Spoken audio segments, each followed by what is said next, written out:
needs to get done. That's why, unlike a lot of other issues, Republicans are really giving Scott a real legwork to go into these negotiations with their colleagues, and I think his endorsement, if a breakthrough is made, will be significant. Well, that was my question for you, Mike Memoli. I mean, Tim Scott isn't just the Republican Party's sort of designee for these negotiations. He seems to be negotiating in good faith on his own part. He's been selected to respond, as you said, tomorrow night. But there is certainly a cacophony of voices on the right already undermining the very idea that police reform in America is necessary. Is the White House sort of aware of or intent on trying to do anything to give Tim Scott any extra running room, or are they just staying out of the negotiations? What is their strategy with that?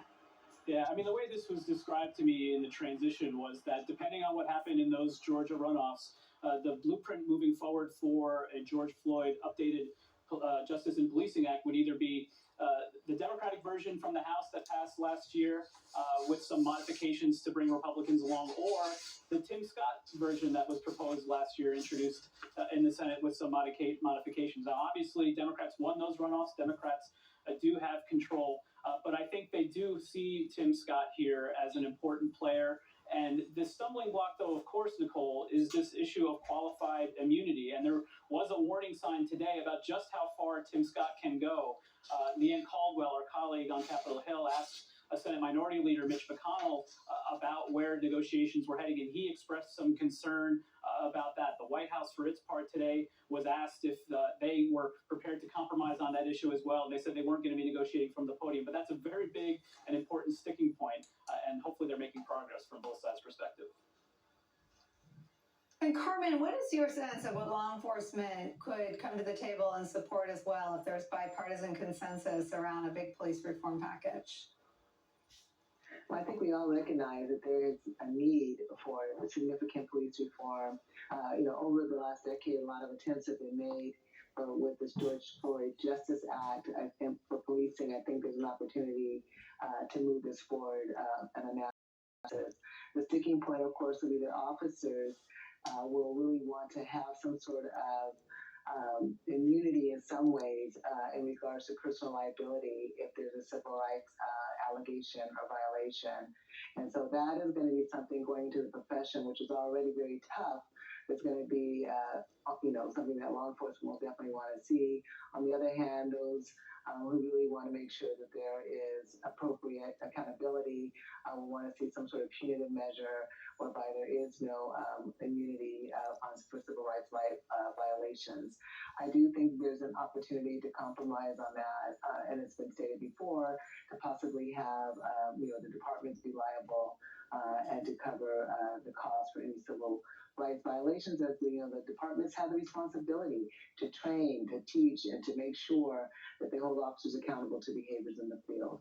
I'm very hopeful, and I believe there's an opportunity, I see light at the end of the tunnel, that they'll find a way to push this forward, because too much is at risk if we don't have any change at all. Carmen, there's a heartbreaking drumbeat of tragedies that seem to unfold at a faster clip. It's not used to be once a week. It seems to be faster than that. What is going on? That is a great question. I've asked that myself. It seemed like every day we hit a new low, another incident before we can even recuperate. It's hard to answer that. I don't know exactly what it is. If people are just, in the profession and both in the field, are just hypersensitive and hyper alert and maybe overreacting in some cases, maybe in other cases, because the public is so laser focused on what is happening in policing, things are getting more attention. There's a lot of reasons why it is happening, but at the end of the day, we know we've seen a lot of issues that need a second look at what occurred and some real stringent accountability measures in place.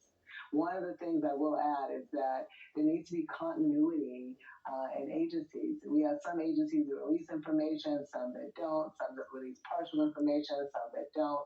So having a consistent set of guidelines that every single organization has to follow would really be helpful in people understanding and building credibility and legitimacy within policing. Carmen Best and MEC's Mike Memoli, thank you both so much for spending some time with us. Mike will be talking to you, I'm sure, a lot in the next 24 hours.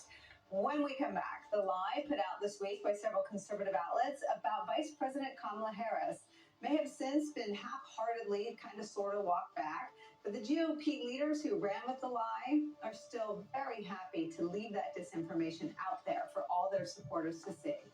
That story is next.